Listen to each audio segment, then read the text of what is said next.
Petrol diesel పై excise సుంకం తగ్గింపును AP స్వాగతిస్తోందని CM Chandrababu అన్నారు. సవాళ్ల సమయంలో నాయకత్వ పటిమ బయటపడుతుందన్నారు. క్లిష్ట పరిస్థితుల్లో దేశానికి స్థిరత్వం కల్పిస్తున్న మోదీ నేతృత్వం దేశానికి ఓ వరమన్నారు. అనేక దేశాలు ఇంధన ధరల భారం ప్రజలపై మోపుతున్నాయని, భారత్ మాత్రం ప్రజా ప్రయోజనాల దృష్టిలో పెట్టుకుని చర్యలు తీసుకుంటోందని చెప్పారు. ఇది ఎన్డీఏ ప్రభుత్వ ప్రజా ప్రాధాన్యానికి నిదర్శనమని చంద్రబాబు అన్నారు. ఈ మేరకు ఆయన ఎక్స్లో పోస్ట్ చేశారు. భారతదేశంలో పెట్రోల్ డీజిల్ పై ఎక్సైజ్ సుంకాలను కేంద్ర ప్రభుత్వం భారీగా తగ్గించడంపై ఆంధ్రప్రదేశ్ విద్యా ఐటీ శాఖల మంత్రి నారా లోకేష్ స్పందించారు. ప్రధాని మోదీకి ప్రత్యేక ధన్యవాదాలు తెలిపారు. సామాన్యులపై భారం పడకుండా ఎన్డీఏ సర్కార్ నిర్ణయం తీసుకుందని ప్రశంసలు కురిపించారు. భారతదేశంలో పెట్రోల్ డీజిల్పై ఎక్సైజ్ సుంకాలను కేంద్ర ప్రభుత్వం భారీగా తగ్గించడంపై ఆంధ్రప్రదేశ్ విద్యా ఐటీ శాఖల మంత్రి నారా లోకేష్ స్పందించారు. ప్రధాని మోడీకి ప్రత్యేక ధన్యవాదాలు తెలిపారు. సామాన్యులపై భారం పడకుండా ఎన్డీఏ సర్కార్ నిర్ణయం తీసుకుందని ప్రశంసలు కురిపించారు. పెట్రోల్ డీజిల్పై ఎక్సైజ్ సుంకాలను భారీగా తగ్గించిన ప్రధాని మోడీకి ధన్యవాదాలు. సామాన్య మధ్యతరగతి ప్రజలపై భారం పడకుండా ప్రధాని మోడీ తీసుకున్న ఈ నిర్ణయం అభినందనీయమని అన్నారు. పెట్రోల్ డీజిల్పై ఎక్సైజ్ సుంకాలను లీటర్కు 10 రూపాయలు తగ్గించారు. డీజిల్పై పూర్తిగా రద్దు చేశారు.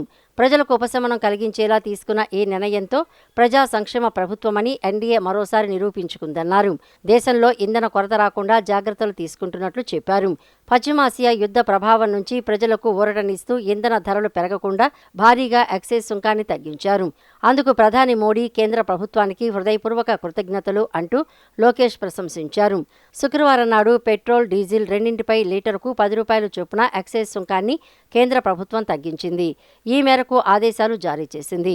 నూతన పనుల ప్రకారం పెట్రోల్పై లీటరుకు 3 రూపాయలు తగ్గగా డీజిల్పై ఎక్సైజ్ సుంకం 0గా మారింది. విజయవాడ ఇంద్రకీలాద్రిపై కొలువైయున్న శ్రీ కనకదుర్గమ్మ సన్నిధిలో వసంత నవరాత్రులు నేటితో ముగియనున్నాయి. పుష్పాల సోయగంతో అమ్మవారి ఆలయం ఆధ్యాత్మిక కాంతులతో తళుక్కుమంది. అమ్మవారి వసంతోత్సవాల్లో భాగంగా నిన్న ఎర్ర గులాబీలు, కనకాంబరాలు, మల్లెపువ్వులు, లిల్లీలు, తులసి దళాలు, నీలి తామరలు, తెలుపు, పసుపు వర్ణాల చామంతి పూలతో వేద పండితుల వేద మంత్రఘోష నడుమ అమ్మవారికి అత్యంత శోభాయమానంగా లక్ష పుష్పార్చన నిర్వహించారు. విజయవాడ ఇంద్రకీలాద్రిపై వేంచేసి ఉన్న శ్రీ కనకదుర్గమ్మ సన్నిధిలో వసంత నవరాత్రి ఉత్సవాలు నేటితో ముగియనున్నాయి. ఉత్సవాలలో భాగంగా నిన్న ఎర్ర గులాబీలు, కనకాంబరాలు, మల్లెపువ్వులు, లిల్లీలు, తులసి దళాలు, నీలి తామరలు, తెలుపు, పసుపు వర్ణాల చామంతి పూలతో పుష్పార్చన శాస్త్రోక్తంగా నిర్వహించారు. ఈ పుష్పాల సోయగంతో ఆలయ ప్రాంగణమంతా ఆధ్యాత్మిక కాంతులతో విరాజిల్లింది. వేదమంత్రాలు, మంగళ వాయిద్యాల నడుమ ఈవో సీనా నాయక్, చైర్మన్ బొర్రా రాధాకృష్ణ, పలువురు అధికారులు, పాలక మండలి సభ్యులు ఊరేగింపుగా తీసుకువెళ్లి అంతరాలయం నూతన యాగశాలకు తీసుకువెళ్లారు. రాష్ట్రం నలుమూల నుంచి తరలివచ్చిన భక్తులు పుష్పాలంకృతమైన దుర్గమ్మను దర్శించుకుని భక్తి పరవశంలో మునిగిపోయారు. అమ్మవారికి ప్రీతిపాత్రమైన ఈ పుష్ప సేవలో పాల్గొనడం వల్ల మనశ్శాంతి, ఐశ్వర్యం సిద్ధిస్తాయని భక్తులు నమ్మకాన్ని వ్యక్తం చేస్తున్నారు. నేటి ఉదయం 9 గంటలకు నూతన యాగశాల నందు పూర్ణాహుతి కార్యక్రమం నిర్వహించి వసంత నవరాత్రుల ఉత్సవాలు పరిసమాప్తం చేయనున్నారు. ఉదయం 11 గంటలకు శ్రీరాముల వారి పట్టాభిషేకం మహోత్సవం ఘనంగా నిర్వహించనున్నారు.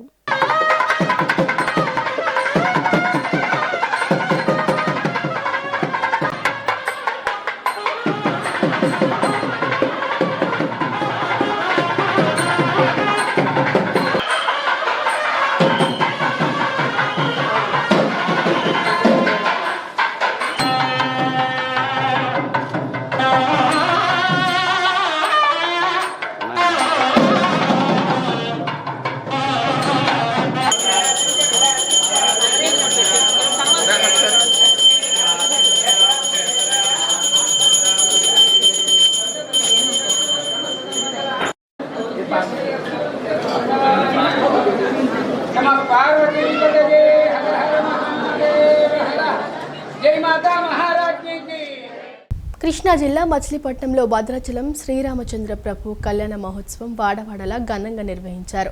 బందరుకోటలోని కోదండ రామాలయంలో మంత్రి కొల్లు రవీంద్ర దంపతులు పట్టు వస్త్రాలు సమర్పించి కళ్యాణ క్రతువు జరిపించారు. మధ్యాహ్నం 12 గంటలకు అవిజిత్ లగ్నంలో మంగళ వాయిద్యాల మేళ తాళాలు, అర్చకుల వేద మంత్రాల నడుమ కళ్యాణాన్ని శాస్త్రోక్తంగా నిర్వహించారు. ఈ కార్యక్రమానికి భక్తులు పెద్ద సంఖ్యలో తరలివచ్చి సీతారాముల కళ్యాణానికి భక్తి శ్రద్ధలతో తిలకించారు. గత వైసీపీ పాలనలో కేడీసీసీ బ్యాంకులో విపరీతమైన విధ్వంసం, అవినీతి జరిగిందని ప్రభుత్వ విప్ గన్నవరం ఎమ్మెల్యే యార్లగడ్డ వెంకట్రావు మండిపడ్డారు. మహానుభావులు పాలించిన కృష్ణా జిల్లా సహకార కేంద్ర బ్యాంకుల్లో గత 5 ఏళ్ల జగన్ ప్రభుత్వ హయాంలో జరిగిన అవినీతిపై హౌస్ కమిటీ వేశామని, తప్పు చేసిన వారు ఎవరైనా శిక్ష అనుభవించాల్సిందేనని హెచ్చరించారు.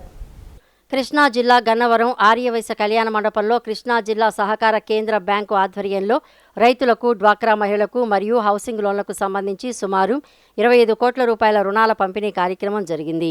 ఈ కార్యక్రమానికి గన్నవరం ఎమ్మెల్యే ప్రభుత్వ విప్ యార్లగడ్డ వెంకట్రావు, మాజీ మంత్రి కేడీసీసీ బ్యాంకు చైర్మన్ నెట్టెన్ రఘురాం ముఖ్య అతిథులుగా హాజరై కేడీసీసీ బ్యాంకుకు చెందిన 6 బ్రాంచీలైన గన్నవరం, హనుమాన్ జంక్షన్, తేలప్రోలు, ఉంగుటూరు, రామవరపాడు మరియు సత్యనారాయణపురం బ్రాంచీల ద్వారా లబ్ధిదారులకు చెక్కులను పంపిణీ చేశారు.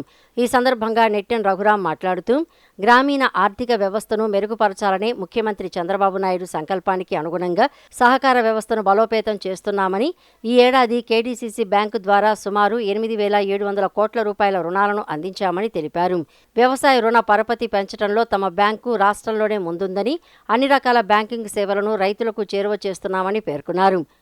ఈ యొక్క డ్వాక్రా గ్రూపు లబ్ధిదారులందరికీ కూడా దాదాపు 25 కోట్ల రూపాయల రుణాలని ఈ రోజున మరి శాసనసభ్యులు శ్రీ యార్లగడ్డ వెంకట్రావు గారి ఆధ్వర్యంలో ఈ రోజున బ్యాంకు మరి పంపిణీ చేయటం అనేది జరిగింది. ఈరోజు ఏదైనా ఈ యొక్క వ్యవసాయంలో మరి రైతుల యొక్క రుణ పరపతిని పెంచటం అనేటటువంటి దానిలో రోజున కేడీసీసీ బ్యాంకు రాష్ట్రంలోనే ముందు ఉంది అనేది నేను తెలియజేస్తా ఉన్నా. ఈరోజు దాదాపుగా మరి కేడీసీసీ బ్యాంక్ ఈ సంవత్సరం 8,000 మరి దాదాపు 8,700 కోట్ల రూపాయలు రుణాలని ఈ రోజున మేము అందించడం అనేది జరిగింది. ఈరోజు అన్ని రకాలైనటువంటి రుణాలని, ఒక పంట రుణాలు, అలాగనే దీర్ఘకాలిక రుణాలే కాకుండా రైతాంగం ఏదైతే అవసరాలు ఉన్నాయో, షెడ్యూల్ బ్యాంక్స్ ఏవైతే ఇవన్నీ కూడా ఉన్నాయో వాటిలో అన్నిటినీ కూడా ఈ యొక్క బ్యాంకు మరి నిర్వహిస్తూ ఉంది. అనంతరం ఎమ్మెల్యే యార్లగడ్డ వెంకట్రావు మాట్లాడుతూ, కేడీసీసీ చైర్మన్ రఘురాం చేతుల మీదుగా నియోజకవర్గానికి 25 కోట్ల రుణాలు అందజేయడంపై హర్షం వ్యక్తం చేస్తున్నామని అన్నారు. గత వైసీపీ పాలనలో కేడీసీసీ బ్యాంకులో విపరీతమైన విధ్వంసం, అవినీతి జరిగిందని ఆయన మండిపడ్డారు. చల్లపల్లి వంటి పల్లెటూరులో ₹1,00,000 సెంటు విలువ ఉన్న భూమిని 5 లక్షలకు కొని స్థానిక నాయకులు, అప్పటి చైర్మన్ కలిసి దోచుకున్నారని ఆరోపించారు. మహానుభావులు పాలించిన ఈ బ్యాంకులో జగన్ హయాంలో జరిగినంత అవినీతి ఎప్పుడూ జరగలేదని, దీనిపై హౌస్ కమిటీ వేశామని, తప్పు చేసిన వారు ఎవరైనా శిక్ష అనుభవించాల్సిందేనని హెచ్చరించారు. రాబోయే కాలంలో నియోజకవర్గానికి సీడీఎఫ్ కూడా కేటాయించాలని కోరారు. అమరావతిని మారుద్దామనుకున్న జగన్ తన హయాంలో అక్కడ ఒక్క ఇటుక కూడా కదపలేకపోయారని ఎద్దేవా చేశారు. శాసనసభలో అమరావతిపై ప్రత్యేక తీర్మానం చేసి కేంద్ర కేబినెట్ ఆమోదం పొందేలా ఎన్డీఏ ప్రభుత్వం కృషి చేస్తోందన్నారు. భారత రాజ్యాంగం నిర్మాత డాక్టర్ బిఆర్ అంబేద్కర్ ఆశయ సాధనే లక్ష్యంగా దేశంలోని అణగారిన వర్గాల హక్కుల పరిరక్షణకు ప్రతి ఒక్కరూ నడుం బిగించాలని republican party of India RPI జాతీయ అధ్యక్షుడు డాక్టర్ భీమ్రావ్ యశ్వంత్ అంబేద్కర్ పిలుపునిచ్చారు. అంబేద్కర్ మనవడిగా ఆయన ఆశయాలను ముందుకు తీసుకువెళ్తూ దళితులు, గిరిజనులు, వెనుకబడిన తరగతుల సమస్యలపై దేశవ్యాప్తంగా గళం ఎత్తుతున్నట్లు ఆయన పేర్కొన్నారు. రిపబ్లికన్ పార్టీ ఆఫ్ ఇండియా నూతన కార్యాలయ ప్రారంభోత్సవం నగరంలోని గురునానక్ కాలనీలో జరిగింది. ఈ కార్యక్రమానికి డాక్టర్ బిఆర్ అంబేద్కర్ మనవడు, రిపబ్లికన్ పార్టీ ఆఫ్ ఇండియా జాతీయ అధ్యక్షులు డాక్టర్ భీమ్రావ్ యశ్వంత్ అంబేద్కర్, రాష్ట్ర అధ్యక్షులు ఉప్పులేటి దేవీప్రసాద్ తదితరులు పాల్గొన్నారు. ఈ సందర్భంగా నిర్వహించిన మీడియా సమావేశంలో వారు మాట్లాడుతూ, రాబోయే ఎన్నికల దృష్ట్యా ఆర్పీఐని రాజకీయంగా బలోపేతం చేయడంపై ప్రత్యేక దృష్టి సారించామన్నారు. కేవలం ఎన్నికలే కాకుండా సామాజిక మార్పు కోసం నిరంతరం శ్రమించాల్సిన అవసరం ఉందని ఆయన అభిప్రాయపడ్డారు. After the Baba Sahib, this party is spread throughout India. Once time it is a major party opposing the ruling party, particularly in Uttar Pradesh. Here Karnataka also, Telangana also, we have some in 70s, we have MLAs. Ishwari Bhai, so many times he has elected. United Andhra Pradesh, that time. So this is the great future. This is why I provide the platform to our peoples. that is a political platform. Through this platform, all the organizations run under the name of the Dr. Babasaheb Ambedkar. That is a social organizations. There are so many associations, welfare association is there. In several the government office. This association I appeal to from your channel, join this Republican Party so that your right will be protected here in the Andhra Pradesh. In forthcoming elections, local bodies as well as state elections, national elections, we are definitely going to contest the elections our own. There are so many social, economic and political issues which are to be touched upon. And today's purpose of this meeting is to convey a message that RPI is going to be a very big party in the state, and also it is going to contest in all the elections in the coming season, both in local body elections and also in the state assembly elections. So all those issues will be explained in detail by our national president, Honorable Bhimrao Yashwant Ambedkar. Vijayawada governor Pet Lenin సెంటర్లో కొలువైన ఓం షిరిడి నాగసాయిబాబా నాగమానసాదేవి ఆలయంలో శ్రీరామనవమి ఉత్సవాలు వైభవపేతంగా నిర్వహించారు. సీతారాములు ఆంజనేయ స్వామి వారి చల్లని ఆశీస్సులు ప్రజలందరిపై మనసారా ఉండాలని దేవుని ప్రార్థించామని తెలిపారు. నగరంలోని గవర్నర్పేట లెనిన్ సెంటర్లో కొలువైన షిరిడి నాగసాయిబాబా నాగమానసాదేవి ఆలయంలో శ్రీరామ నవమి ఉత్సవాలు వైభవపేతంగా నిర్వహించారు. షిరిడి సాయిబాబా వారు జీవించి ఉన్న సమయంలో శ్రీరామ నవమి నాడు ఉదయం శ్రీరామ నవమి ఉత్సవాలు, మధ్యాహ్నం చందనోత్సవం నిర్వహించేవారని, సాయిబాబా వారి అడుగుజాడల్లో లెనిన్ సెంటర్ నాగ సాయిబాబా నాగమానసాదేవి ఆలయంలో ఉదయం శ్రీరామ నవమి ఉత్సవాలు, మధ్యాహ్నం చందనోత్సవం నిర్వహించామని తెలిపారు. అలాగే ప్రత్యేకంగా పల్లకీ సేవతో పాటు విచ్చేసిన భక్తులందరికీ అన్నదాన కార్యక్రమం నిర్వహించామని తెలిపారు. సీతారాములు ఆంజనేయ స్వామి వారి చల్లని ఆశీస్సులు ప్రజలందరిపై ఉండాలని మనసారా దేవుని ప్రార్థించామని వారు తెలిపారు. లోకాన్ని శ్రీరామచంద్రుడు ప్రభు, సీతామాత, ఆంజనేయ స్వామి, లక్ష్మణుడు, అమ్మవారి ఆశీస్సులతో లోకమంతా చల్లగా ఉండాలని ఈరోజు ఇక్కడ విశేషమైనటువంటి పూజలు చేయడం జరిగింది. షిరిడిలో షిరిడి సాయిబాబా వారు జీవించున్నప్పుడు ఉదయం పూట శ్రీరామనవమి ఉత్సవాన్ని, మధ్యాహ్నం చందనోత్సవాన్ని నిర్వహించారు. ఆయన అడుగుజాడలో మా మందిరంలో కూడా ఈరోజు విశేషమైనటువంటి పూజలు నిర్వహించడం జరిగింది. ప్రభు శ్రీరామచంద్ర ప్రభు ఆశీస్సులు లోకానికి ఎల్లవేళ ఉండాలని, హనుమంతుని ఆశీస్సులు, సీతామాత ఆశీస్సులు ఎల్లవేళ ప్రజలపై ఉండాలని, దేశం రాష్ట్రం సుభిక్షంగా ఉండాలని, ప్రజలందరూని ఆ భగవంతుడు శ్రీరామచంద్ర ప్రభు చల్లగా చూడాలని ఈరోజు మేము ఇక్కడ పూజలు నిర్వహించడం జరిగింది. Vijayawada Ayodhya Nagar sector 1 lotus land mark నందు శ్రీ సీతారామ లక్ష్మణ సమేత శ్రీ కార్యసిద్ధి దాసాంజనేయ స్వామి ఆలయం నందు సీతారాముల వారి కళ్యాణం అంగరంగ వైభవంగా నిర్వహించారు. భద్రాచలంలో మధ్యాహ్నం 12 గంటలకు అభిజిత్ లగ్నం నందు అర్చకులు వేద మంత్రాల నడుమ సీతారాముల కళ్యాణ మహోత్సవాన్ని అత్యంత వైభవపేతంగా నిర్వహించారు. కళ్యాణం అనంతరం విచ్చేసిన భక్తులు అందరికీ తీర్థ ప్రసాదాలు అందజేశారు. ఆలయ కమిటీ అధ్యక్షుడు సాయిరెడ్డి, కార్యదర్శి మనోహర్ మాట్లాడుతూ సెక్టార్ 1లో భద్రాచలం తరహాలో శ్రీరామనవమి ఉత్సవాలను ఎంతో ఘనంగా నిర్వహించామన్నారు. దేవాలయంలో ఆంజనేయ స్వామి వినాయక విగ్రహాలు, 100 సంవత్సరాలు చరిత్ర కలిగిన విగ్రహాలు ఏర్పాటు చేయడం జరిగిందన్నారు. Sector 1 lotus land mark Ayodhya Nagar నందు వెంచేసిన శ్రీ సీతారామ లక్ష్మణ సమేత శ్రీ కార్యసిద్ధి దాసాంజనేయ స్వామి ఆలయంలో గత 9 సంవత్సరాలుగా శ్రీరామనవమి ఉత్సవాలు అంగరంగ వైభవంగా జరుగుతున్నాయి. అలా ఈ ఉత్సవాలు మన భద్రాచలం తర్వాత అంతటి రీతిగా అన్నట్టుగా మన శ్రీ సీతారామాంజనేయ స్వామి దేవాలయంలో జరుగుతున్నాయి. ఈ దేవాలయం యొక్క ప్రత్యేకత ఏమిటి అంటే, మన యొక్క ఆంజనేయ స్వామి, మన వినాయక స్వామి 100 సంవత్సరాల చరిత్ర కలిగిన విగ్రహాలు, వాటిని మేము ఇక్కడ ప్రతిష్ఠించి గత 9 సంవత్సరాలుగా మా యొక్క కమిటీ వారు అందరూ కలిసి అంగరంగ వైభవంగా ఈ శ్రీరామనవమి ఉత్సవాలు జరుగుతున్నాయి.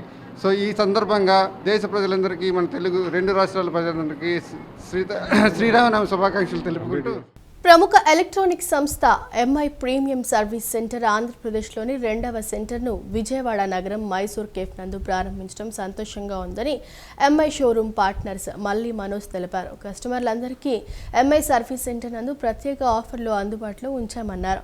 ఉచిత లేబర్ ఛార్జీలు, ఉచిత స్క్రీన్ గార్డ్, వీడి భాగాలపై డిస్కౌంట్, ఉచిత సాఫ్ట్వేర్ అప్గ్రేడ్లు, ఉచిత డివైస్ హెల్త్ చెకప్ లాంటి ప్రత్యేక ఆఫర్లను ప్రతి కస్టమర్ సద్వినియోగం చేసుకోవాలని కోరారు. నగరంలోని ఏలూరు రోడ్ మైసూర్ కేఫ్ నందు మల్లి మనోజ్ పార్ట్నర్స్గా నూతనంగా ఏర్పాటు చేసిన ప్రముఖ ఎలక్ట్రానిక్ సంస్థ అయిన ఎంఐ ప్రీమియం సర్వీస్ సెంటర్ను లాంఛనంగా ప్రారంభించారు. అనంతరం MI service centre partners Malli Manoj, Xiaomi TV operation head Vasudevan మాట్లాడుతూ ఎంఐ సంస్థకి సెల్ ఫోన్స్, టీవీ, ఏసీ ఇలా అన్ని రకాల ఎలక్ట్రానిక్స్ వస్తువులకు సంబంధించిన new launch product devices best servicing అందుబాటులో ఉంటుందని తెలిపారు. ఎంఐ సర్వీస్ సెంటర్లో పనిచేసే సిబ్బంది గోల్డ్ సర్టిఫైడ్ ఇంజనీర్స్గా ఉన్నారని 90% కస్టమర్స్కి 2 గంటల్లోపే బెస్ట్ సర్వీసింగ్ చేసి అందిస్తామని పేర్కొన్నారు. ఆంధ్రప్రదేశ్లో 2వ ఎంఐ సర్వీస్ సెంటర్ విజయవాడ నగరంలో ప్రారంభించడం సంతోషంగా ఉందన్నారు. కస్టమర్లందరికీ ఎంఐ సర్వీస్ సెంటర్ నందు ప్రత్యేక ఆఫర్లు అందుబాటులో ఉంచామన్నారు. ఉచిత లేబర్ ఛార్జీలు, ఉచిత స్క్రీన్ గార్డ్, విడిభాగాలపై డిస్కౌంట్, ఉచిత సాఫ్ట్వేర్ అప్గ్రేడ్లు, ఉచిత డివైస్ హెల్త్ చెకప్ లాంటి ప్రత్యేక ఆఫర్లను ప్రతి కస్టమర్ సద్వినియోగం చేసుకోవాలని కోరారు. We are very happy to say that we are opening a premium service center, first premium service center of Vijayawada. This is the second premium center in Andhra Pradesh and 21st premium center in entire India. We'd like to say that this is not only a service center, it is actually an experience center where customer can come, have their devices repaired. In the meantime, they can experience our launch kind of amenities, they can experience our new launched products kind of thing too. ఇక్కడ మన దగ్గర పనిచేసే ప్రతి engineer కూడా gold certified engineer అండి. 95% plus customers issues మనము 2 గంటల లోపలనే ఇక్కడ సాల్వ్ చేయడం జరుగుతుంది. మల్లేష్ గారికి ఆల్ ది బెస్ట్ ఫర్ ఎంఐస్ ఇలా గ్రాండ్గా ఓపెన్ చేసినందుకు. Congrats to him. పశ్చిమాసియా దేశాల్లో ఏర్పడిన యుద్ధ వాతావరణాన్ని సాకుగా చూపించి గ్యాస్ ఏజెన్సీలు గ్యాస్ సిలిండర్లు బ్లాక్లో అమ్ముకుంటున్నారని మహిళలు రోడ్డెక్కి ఆందోళన చేపట్టారు. ఇళ్లకు గ్యాస్ సిలిండర్లు సరఫరా చేయకుండా బ్లాక్ మార్కెట్కు గ్యాస్ తరలించడంపై మహిళలు ఆగ్రహం వ్యక్తం చేశారు. గ్యాస్ డెలివరీ వాహనాలను అడ్డుకునే కంపెనీ వద్ద తమ నిరసనను తెలియజేశారు. పశ్చిమాసియా దేశాల్లో ఏర్పడిన యుద్ధ వాతావరణాన్ని సాకుగా చూపించి గ్యాస్ ఏజెన్సీలు గ్యాస్ సిలిండర్లు బ్లాకులో అమ్ముకుంటున్నారని తాడేపల్లి బాలాజీ గ్యాస్ ఏజెన్సీ వద్ద మహిళలు రోడ్డెక్కి ఆందోళన చేపట్టారు. ఇళ్లకు గ్యాస్ సిలిండర్లు సరఫరా చేయకుండా బ్లాక్ మార్కెట్కు గ్యాస్ తరలించడంపై మహిళలు ఆగ్రహం వ్యక్తం చేశారు. గ్యాస్ డెలివరీ వాహనాలను అడ్డుకుని కంపెనీ వద్ద పెద్ద ఎత్తున ఆందోళన చేపట్టారు. గ్యాస్ బుక్ చేసి 20 రోజులు గడిచినా డెలివరీ ఓటీపీ మెసేజ్లు వచ్చినా గ్యాస్ సిలిండర్ డెలివరీ చేయకపోవడంతో మహిళలు మండిపడుతున్నారు. గ్యాస్ డెలివరీ వాహనాలు బయటికి వెళ్లకుండా అడ్డుకుని ఆందోళన చేశారు. దీంతో అక్కడ ఉద్రిక్త పరిస్థితులు నెలకొన్నాయి. తమకు డెలివరీ చేయాల్సిన గ్యాస్ సిలిండర్లను బ్లాక్ మార్కెట్లో 3 నుండి 4 వేలు చొప్పున అమ్ముకుంటున్నారంటూ బాధితులు ఆరోపిస్తున్నారు. గ్యాస్ లేకపోవడం వల్ల తాము తీవ్ర ఇబ్బందులు ఎదుర్కొంటున్నామని మహిళలు ఆవేదన వ్యక్తం చేశారు. గ్యాస్ కోసం మహిళలు చేపట్టిన ఆందోళన తీవ్రతరం కావడంతో పోలీసులు రంగప్రవేశం చేసి టోకెన్ ప్రకారం వారికి గ్యాస్ సిలిండర్లు ఇవ్వడంతో సమస్య సద్దుమణిగింది. బండది పొయ్యి పెట్టుకుందామా అవకాశం లేదు తల్లి, ఏం చెయ్యాలి? మొన్న వచ్చి వెళ్ళాము, మా మిస్సెస్ కూడా పెట్టాం. మేము చదువుకున్న వాళ్ళం కాదు, ఎవరు చెప్పాలో ఏం చేయాలో మేము పక్కన వాళ్ళు చూపించుకోమంది. ఆమంది ఈ నెంబర్కే చేసుకుంటూ కూర్చోమంది. జనరాకు పట్ట తిప్పలకి వెళ్ళేవాళ్ళం కదండి, ఏం చేసుకుంటూ కూర్చుంటాం చెప్పండి? ఉండోళ్ళకి లేని వాళ్ళకి కొంత పరిస్థితి చూసుకొని ఇవ్వాలి కదా. కొంచెం బలంగా ఉన్న వాళ్ళు ముందుకు దోసుకొని వెళ్ళి టోకెన్లు తీసుకుంటున్నారు. మాలా అంటే వాళ్ళు వెనక పడిపోతున్నాం. అయినా కానీ మాకు టోకెన్లు రాలేదు. అయినా సార్ ఫ్రీగా ఉన్నప్పుడు డెలివరీ బాయ్ ఇంటికి తెచ్చిస్తున్నాడు. ఇప్పుడు ఫోన్ చేస్తే ఫోన్ కూడా లిఫ్ట్ చేయడు. 10 రోజుల నుంచి ఫోన్లు చేస్తున్నాం, ఫోన్ లిఫ్ట్ చేయట్లేదు, ఏం చేయట్లేదు. ఇక్కడికి వస్తేనే తిరిగి వెళ్తున్నాం. పిల్లలు మా మనవరాలను కూడా పట్టుకొని వచ్చాను. నాకు బాగోదు, ఒంట్లో కళ్ళు తిరుగుతున్నాయి. అయినా అలానే వచ్చి నిల్చున్నాము. షుగర్ ఉన్నది, అసలు మాట్లాడడానికి కూడా ఇబ్బందిగా ఉంటుంది అనమాట. వచ్చిన లారీలో 300 ఇచ్చేసారు వాళ్ళకి, ఆటోల వాళ్ళకి. ఉన్న వాళ్ళ నుంచో పెట్టి 3 గంటల తర్వాత కూడా అయిపోయినాయి, లేవు బండ్లు అన్నారు. ఇది ఒక టోకెన్ ఇచ్చారు, పొద్దున వచ్చి కూర్చుంటే. ఈ టోకెన్ నంబర్ 104 నాది. ఇప్పుడు వాళ్ళు ఏదన్నా 104కి ఇవ్వాలి కదా కంపల్సరీగా. అసలు ఇంతవరకు మొదలెట్లా. ఆటోలు ఏమో లోపల పెట్టారు, అవి బయటకు వెళ్ళాలంటే ఇక్కడ వాళ్ళు ఆపేశారు. అది పరిస్థితి. ఇప్పుడు టోకెన్లు ఇస్తున్నారు, వచ్చిన వాళ్ళందరూ టోకెన్లు ఇస్తున్నారు. వాళ్ళందరూ బండ్లు లేకపోతే ఇంతమంది జనం దేనికి కూర్చున్నట్టు ఇక్కడ? ఇవాళ 100 బండ్లు ఇస్తాము 100 టోకెన్లు అని చెప్తే మిగతా వాళ్ళు 101 రేపు నుంచి వస్తారు. వచ్చిన వాళ్ళందరూ టోకెన్లు ఇచ్చారు. ఇప్పుడు ఈ టోకెన్ 104 ఉదయం నుంచి ఉన్నాను. ఇవ్వకపోతే మరి గొడవ అవుద్దా లేదా చెప్పండి. డెలివరీ ఓటీపీ కూడా వచ్చిందనమాట. మళ్ళీ 22వ తారీఖున అదే గ్యాస్ బుకింగ్ది గ్యాస్ బండ్ అమ్ముకున్నట్టు అంటే డెలివరీ అయిపోయినట్టు కూడా రిటర్న్ ఓటీపీ వచ్చిందనమాట. అడిగితే కంపెనీకి ఫోన్ చేసాం. ఫోన్ చేస్తే ఆ మేడం గారు అన్నారు, మీరు ఎప్పుడు బుక్ చేశారంటే 11వ తారీఖు అంట పలానా పేరు చెప్పారంట, బాలు అనే కుర్రాడు మీకు గ్యాస్ ఇవ్వలేదా అన్నారన్నమాట. మాకు ఇవ్వలేదు మేడం అన్న. అయితే మీకు 2 days లో పంపిస్తామన్నారు. ఇది 4 days అయిపోయింది అనమాట. ఇంతవరకు రాలా, అడుగుతుంటే ఫోన్ లిఫ్ట్ చేయట్లేదు అనమాట. ఈ వార్త ఇంతటితో సమాప్తం. మరో బులెటిన్తో మళ్ళీ కలుద్దాం. అంతవరకు సెలవు. నమస్కారం.